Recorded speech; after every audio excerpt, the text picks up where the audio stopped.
Entonces, bueno, la idea sería que ustedes, hablando con Guillermo, empecemos un poco a pensar cómo se maneja o cómo se elige la información que uno va a usar.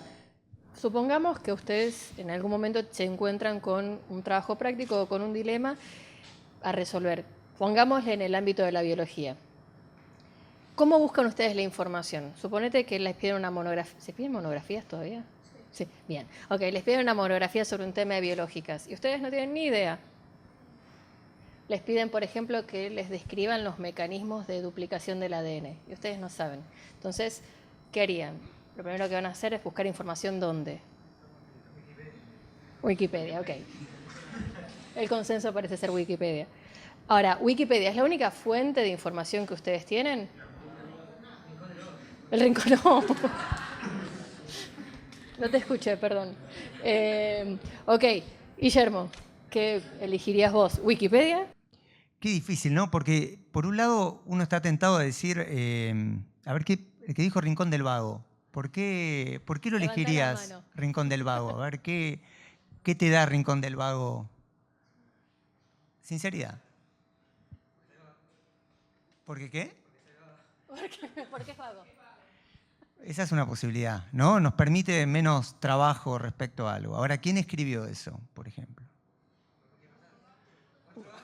Otro vago que pone el nombre en el Rincón del Vago. ¿Tiene el nombre? No, no tiene. Son vagos anónimos, peor. Así son vagos anónimos. Bueno, ahí empieza un problema, ¿no? Digamos, porque el problema no es Wikipedia, lo mismo, se construye colectivamente, tiene cosas que cuando yo tenía la de ustedes no estaban. Y eso, por un lado, tiene algo muy positivo, que es, entre comillas, cierta aparente democratización, ¿no? Donde uno puede escribir sin ser de la Real Academia Española o ser un biólogo de Harvard, uno puede escribir. El problema que aparece es cómo uno puede confiar o no en esa información. Ahí es donde ustedes, y eso nos lleva a algo que nos arroja la pregunta de Ana, que es que cuando lean cualquier cosa, que estamos en una época donde la cantidad de información que uno obtiene con un par de clics es impresionante, ¿estamos de acuerdo? Es qué relación tengo con esa información, lo cual no quiere decir necesariamente que lo de Rincón del Vago esté mal o Wikipedia esté mal. El tema es ¿qué hago con ese anonimato que tienen las fuentes? ¿Se entiende, no? Esa cosa de que las fuentes que estoy leyendo no tienen nombre. Yo soy Guillermo Folguera, Ana Belucio, estamos hablando de un lugar y ustedes van a hablar cuando trabajen de lo que trabajen desde algún lugar. Bueno, la web tiene algo medio de anonimato que puede ser positivo en algún sentido, pero que a nosotros, a los que estamos leyendo esas cosas, quizás nos obliga a algún tipo de advertencia, ¿no? Uno termina teniendo un montón de información que la encuentra en cualquier lado y que quizás no está lo suficientemente validada.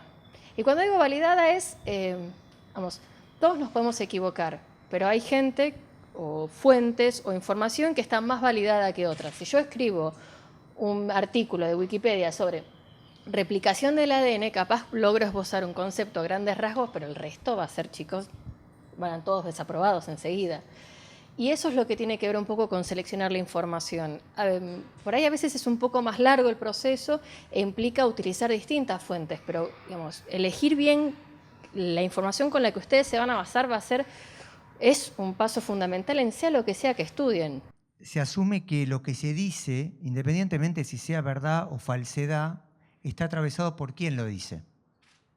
No como principio de autoridad. ¿Saben el principio de autoridad? El principio de autoridad, por ejemplo, si ustedes en el aula dicen algo y posiblemente la maestra o el profesor dice algo opuesto, por un tema de principio de autoridad en el aula, la que tiene razón es la maestra o el profesor. Sé que estoy haciéndole un daño a la maestra o al profesor, pero bueno, el principio de autoridad se rige mucho en nuestras relaciones sociales.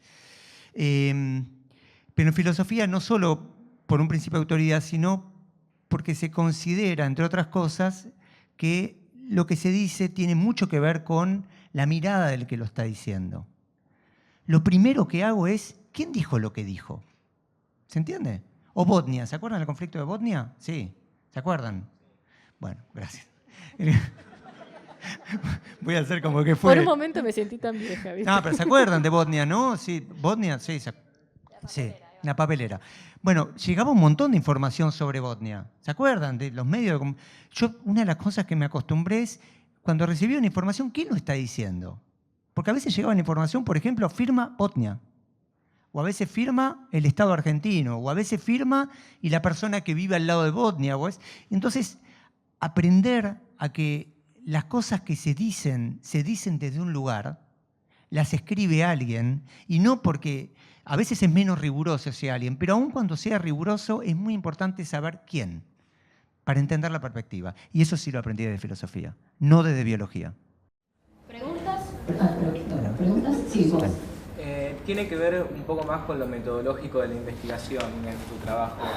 Y yo lo pensaba un poco más desde la parte historiográfica que es este proyecto, y sobre todo con fuentes hemerográficas, y por el lado de, sobre todo en los procesos históricos, que también me imagino debe pasar en biología o en cualquier aspecto, en cualquier ciencia, hay ciertas teorías o ciertos momentos que por algún motivo son silenciados, por intereses, por cuestiones de poder.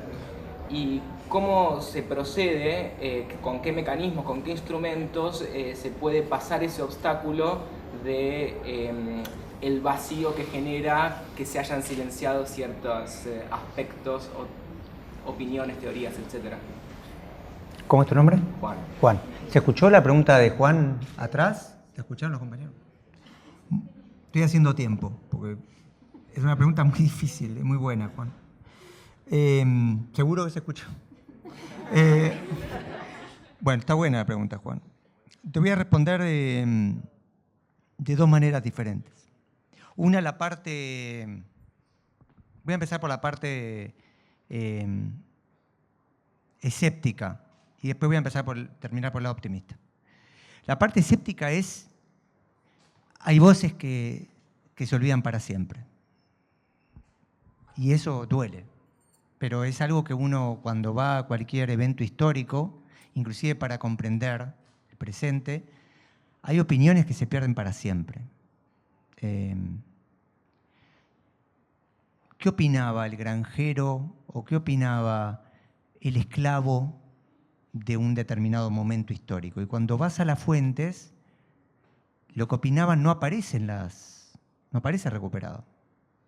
Entonces, lo primero que tiene que aparecer, de tu muy buena pregunta, Juan, es no todas las voces están representadas. Tu buena pregunta pone en consideración que solo algunas voces aparecen. Ese es el lado triste de tu buena pregunta. Pero hay otro lado donde, como lectores y como interpretadores de esa palabra que elegiste muy bien, historiográficos, sí podemos hacer, que es no dejarnos influenciar muy rápido por aquellas voces que tienen mayor preponderancia. Porque no toda voz que tiene más preponderancia que las otras son las voces que conviene que retomemos o son las voces que reflejan mejor lo que ocurrió, ¿sí? Y hay momentos históricos donde lo puedo poner clarísimo. Por ejemplo, se estaba discutiendo a comienzos del siglo XX si el hombre había empezado en África o en Europa. Obviamente los europeos, ¿sí? Ahora hay una oleada de vuelta europea de xenofobia, deben estar al tanto, y en aquel momento Europa tenía muy marcada, y tenía varias colonias además en África. Entonces había una cuestión de que los europeos cuando hablaban, si vos vas a lo que decía el hombre europeo de comienzo del siglo XX, decían, bajo ningún punto de vista nuestro origen está en África, nosotros no tenemos nada que ver con África, y ves discursos que plantean nuestro origen está en Europa. E inclusive gente que uno diría seria, ¿no? de los que uno sin lugar a duda le cree, los que no escribirían en Rincón del Vago, sino en un libro, en serio, que citado por citado, y por ejemplo había uno que en un museo británico, en Inglaterra, había un fósil que mostraba un cráneo del hombre europeo con una mandíbula que parecía la de un mono. Y se mantuvo durante 30 a 40 años en exposición en ese museo.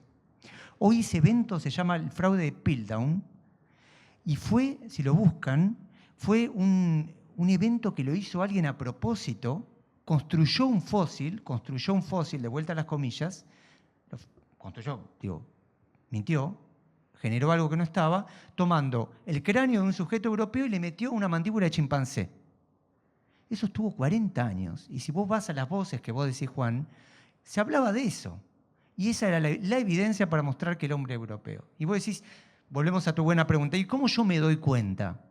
Y bueno, la única forma es que ustedes estén despiertos, que ustedes estén atentos, que ustedes sean críticos, que no acepten el principio de autoridad, que cuestionen todo lo que está planteando, que cuestionen nosotros. Esto que decía el compañero, bueno, si ustedes no llegan hasta la página 50, sublévense frente a eso. Y la única forma, Juan, es ustedes atentos. Y la única forma es leyendo mucho, y la única forma es escuchando, porque la información no viene solo de los libros, sabemos que no es así. Hay gente que tiene una sabiduría infinita sin haber leído un solo libro.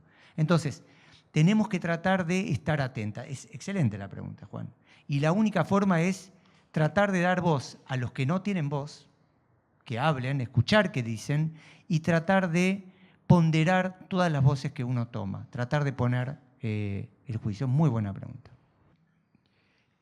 ¿Cuántos de ustedes, levanten la mano, cuántos de ustedes tienen en este momento un libro en la mochila?